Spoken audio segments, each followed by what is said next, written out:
నమస్తే, నేను మీ ఈశ్వర్. ఈ6 న్యూస్కి స్వాగతం. వార్తల్లోని ముఖ్య అంశాలు: యాదగిరిగుట్ట సబ్ రిజిస్ట్రార్ గోపీ నాయక్పై సస్పెన్షన్ వేటు పడింది.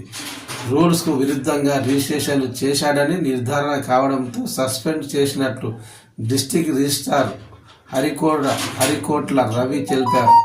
జిల్లాలోని కొలనుపాకు రెవెన్యూ పరిధి సర్వే నంబర్ 472, 473లోని వెంచర్లో 154 ప్లాట్లను నిబంధనలు ఉల్లంఘించి సబ్ రిజిస్ట్రార్ గోపీనాయక్ రిజిస్ట్రేషన్లు చేశారని కమిషనర్కు ఎమ్మెల్సీ తీన్మార్ మల్లన్న ఫిర్యాదు చేశారు. Ravi, deputy inspector general Madhusudan Reddy, audit district registrar Ashok Kumar team గుట్టలోని సబ్ రిజిస్ట్రార్ ఆఫీసుకు వెళ్లి క్షేత్రస్థాయిలో విచారణ చేసింది.